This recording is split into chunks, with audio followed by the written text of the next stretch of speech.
अरे बेटा जागेश, ये क्या कर रहे हो? बाबा, मैं युद्ध लड़ रहा हूँ।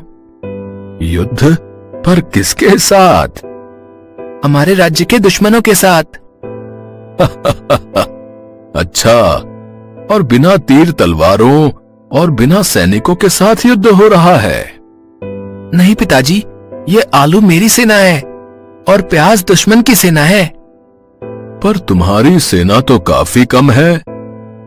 हाँ पिताजी, लेकिन आप देखो ना, मेरा एक एक सैनिक 2 के बराबर है। मेरा वीर बेटा, चलो अब मैं जा रहा हूँ, शाम को आता हूँ। ये कहानी है जागेश की। जागेश 5 साल का छोटा बच्चा था। उसका परिवार राजा संग्राम सिंह के राज्य में रहता था। जागेश के पिता सब्जियों की खेती करते थे। पहले वो सब्जी उगाते और फिर राज्य में घूम घूम कर उन्हीं सब्जियों को बेचा करते थे। इसीलिए जागेश के घर में कभी सब्जी की कमी नहीं होती थी। आलू प्याज तो हमेशा भरे ही रहते थे और यही आलू प्याज जागेश के दोस्त थे। फिर उसी शाम, जागेश, कहाँ हो बेटा?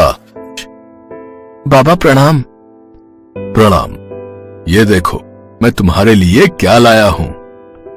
लो, अब से ये होंगे तुम्हारे सैनिक। अरे वाह, बहुत बहुत शुक्रिया बाबा। जागेश ने उन सैनिकों को लिया और खेलने चला गया। काफी देर तक वो उन गुड्डों के साथ खेलता रहा, पर उसे कुछ खास मजा नहीं आया और फिर उसने वापस अपने आलू और प्याज के साथ ही खेलना शुरू कर दिया। ये देखकर जागेश के पिता भी समझ गए कि जागेश को सब्जियों से कितना लगाव है। ऐसे ही कई साल बीत गए। पर एक दिन जब जागेश के अलावा घर पर कोई नहीं था, जागेश ने खेल खेल में एक आलू को जोर से दीवार पर दे मारा। तभी उसे एक आवाज आई। है, ये कौन बोला? अरे यार, थोड़ा आराम से खेल भाई। है आलू, क्या ये तुम बोले? मतलब तुम मुझे सुन सकते हो? हाँ, अब इतनी जोर से बोलोगे तो कोई बहरा भी सुन लेगा ना। पर तुम बोल कैसे रहे हो? अपने मुंह से बोल रहा हूँ, और कैसे? अरे यार, लेकिन तुम तो आलू हो ना। आलू हो चाहे लौकी, हम सब बोल सकते हैं, बस सुनने वाला होना चाहिए। है, प्याज तुम भी? इस तरह एक एक करके घर में पड़ी सारी सब्जियां बोलने लगी। वहाँ शोर मच गया। कद्दू, खीरा, लौकी, हर कोई जागेश को पुकार रहा था और जागेश ये सब देखकर हैरान था। बस असली कहानी यहीं से शुरू होती है।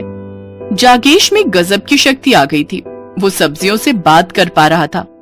तभी जागेश के मन में एक ख्याल आया और उसने फौरन एक छोटा आलू अपने हाथ में लेकर उससे कहा, ओए आलू, तुम अभी एक हो, पर क्या तुम 2 बन सकते हो?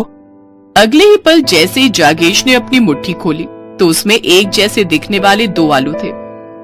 क्या बात है, मेरा भाई आ गया, जुड़वा भाई।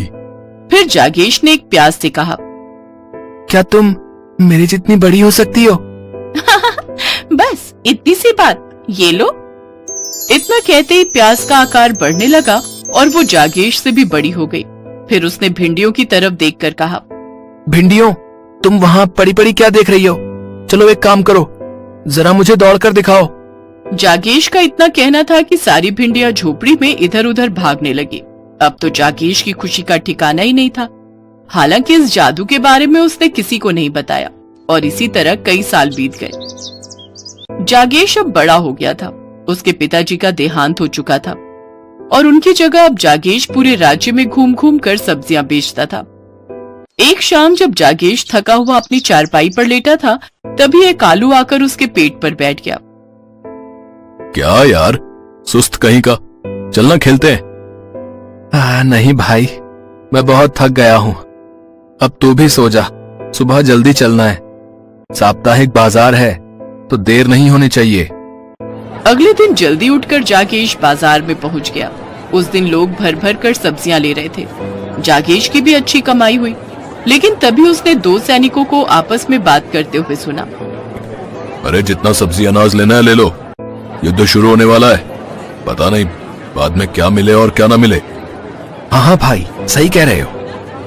उन सैनिकों की बात सुनकर जागेश समझ गया कि उसका राज्य खतरे में है और हुआ भी वही।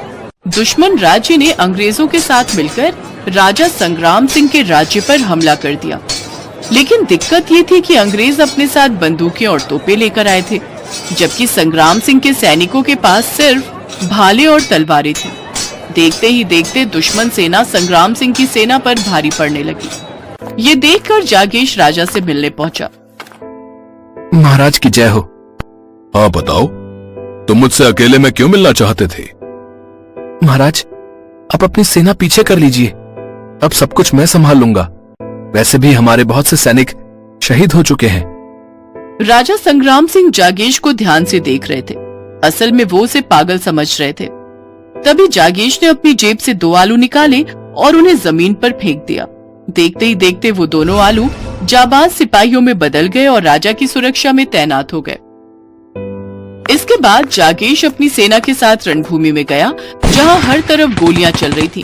तभी जागेश ने अपनी सब्जियों को देखकर जोश से कहा, खीरों, तुम बंदूक बन जाओ, और मिर्चियों, तुम्हें गोलियां बनकर दुश्मन पर बरसना है।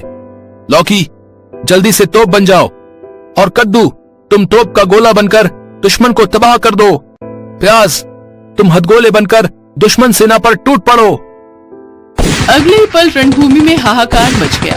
खीरे बंदूकें बन चुके थे और उनमें से धुआंधार मिर्चियां निकल रही थी, जो सामने वाले सैनिकों को छलनी कर रही थी। हरी लौकी तोप बनकर कद्दू बरसा रही थी और दुश्मनों के बचे खुचे सैनिक आलू और प्याज की सेना ने निपटा दिए। जब धुआं हटा तो जागेश शान से रणभूमि से लौट रहा था और उसके पीछे उसके खास सैनिक भी चले आ रहे थे। राजा संग्राम सिंह ने फौरन आगे बढ़कर जागेश को गले से लगा लिया और पूरा राज्य अब जागेश की जय जयकार से गूंज रहा था।